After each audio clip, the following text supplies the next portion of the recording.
Summativ qiymətləndirmə. Bilirsiniz ki, məktəbdaxili qiymətləndirmənin 3 növü var. Diaqnostik qiymətləndirmə, formativ qiymətləndirmə və summativ qiymətləndirmə.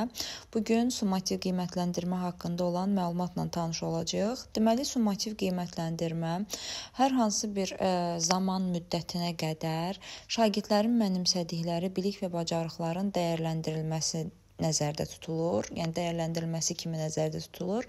Summativ qiymətləndirmə buna görə də yekun qiymətləndirmədir və məktəbdaxili qiymətləndirmələr içərisində tək rəsmi qiymətləndirmə məhz summativ qiymətləndirmə hesab olunur. Summativ qiymətləndirmə kiçik summativ qiymətləndirmə, yəni qısaca KSQ və böyük summativ qiymətləndirmə, yəni qısaca BSQ şəklində olmaqla iki formada həyata keçirilir.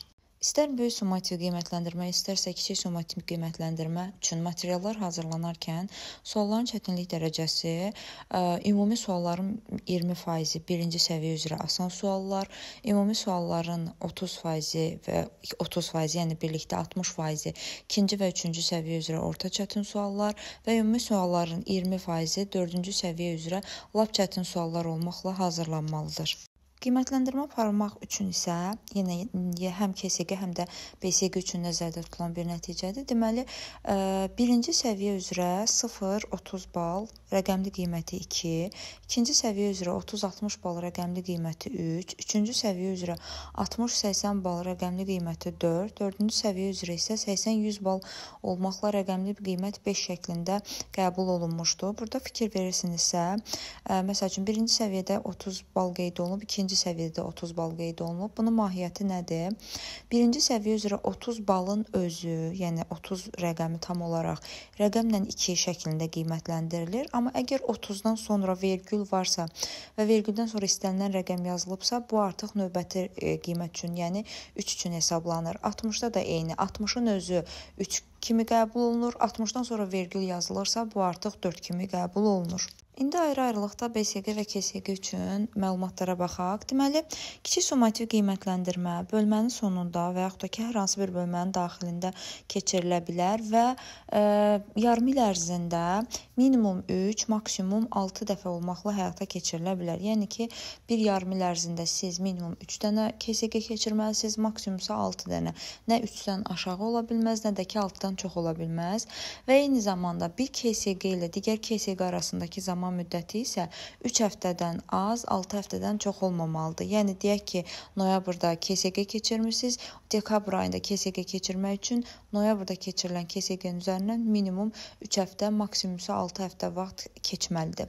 Qiymətləndirmə aparmaq üçün qiymətləndirmə materiallarının, yəni belə deyək də, testlərin hazırlanması, qiymətləndirmənin keçirilməsi, yoxlanması, nəticələrin məktəb jurnalında və şagirdin gündəliyində qeyd olunması fənni tədris edilən müəllim tərəfindən həyata keçirilməlidir və KSQ cəmi 1:45 dəqiqə ərzində keçirilməlidir. Keçirilmə vaxtı, neçə dəfə keçiriləcəksə bir yarım il ərzində o qədər sayı ilin əvvəlində şagirdlərə müəllim əvvəlcədən söyləməlidir, bildirməlidir. Əgər şagird KSQ keçirilən günü dərsdə üzürlü səbəbdən iştirak edə bilmirsə, bu zaman sinif jurnalında şagirdin adının qarşısındakı belə deyək də, bal və rəqəm yazılan xana diaqonalla 2 hissəyə bölünür. Hər ikisinin məxrəc surətinə qayıb yazılır, məxrəci isə boş saxlanılır. Nə vaxta qədər boş saxlanılır? Növbəti KSQ-yə qədər. Yəni növbəti KSQ-yə qədər şagirdin dərsə gəlməsi təmin olunmalıdır. Ona yenidən KSQ keçirilməlidir. Ya bu əvvəlki sualları yenidən işlətmək olar, ya da ki, bölməni əhatə edən, yəni əvvəlki KSQ hansı bölmədəki sualları əhatə eləyirsə, o mövzulara əsaslanaraq yeni suallar tərtib olunub şagirdlərə, yəni iştirak etməyən şagirdə işlədilməlidir və şagirdin aldığı rəqəm və balla nəticə sinif jurnalında boş saxlanılan məxrəcə birinci bal, ikinci bala uyğun rəqəmli qiymət şəklində qiymət öz əksini jurnalda tapmalıdır. Əgər şagird yenə üzürlü səbəbdən təkrar təşkil olunmuş qiymətləndirmədə iştirak eləmirsə, bu zaman yenə adının qarşısındakı xana diaqonalla 2 hissəyə bölünmüşdür. Axı həmin o xanaların məxrəc hissələrinə sadəcə qayıb yazılır və bu yazılan qayıblar yarım illik qiymətlərin, balların hesablanmasında nəzərə alınmır. Əgər şagird KSG keçirilən günü üzürsüz səbəbdən dərsdə iştirak eləmirsə, bu zaman onun adının qarşısındakı bal yazılan xanaya 0 bal, rəqəmlə qiymət yazılan xanaya isə qayıb yazılır və həmin bu nəticələr yarımillik qiymətlərin hesablanmasında nəzərə alınır. KSG-dən fərqli olaraq BSG materialları fənn müəllimi tərəfindən deyil də məktəb rəhbərliyinin təşkil etdiyi komissiya üzvləri tərəfindən hazırlanır və elə qiymətləndirməni onların özləri həyata keçirir. Amma nəticələrin sinif jurnalına qeyd olunması, şagirdin gündəliyinə qeyd olunması, yarımillik və illik qiymətlərin hesablanmasını fənn müəllimi özü həyata keçirir. Bəs BSG zamanı şagird üzürlü səbəbdən və yaxud da üzürsüz səbəbdən iştirak eləməsə nə baş verir? Əgər şagird üzürlü səbəbdən iştirak eləmirsə, bu zaman yenə KSG-də olduğu kimi onun adının qarşısındakı xana diaqonalla 2 hissəyə ayrılır. Surətdə yenə qayıb yazılır. Məxrəc isə 2 həftə ərzində boş saxlanılır.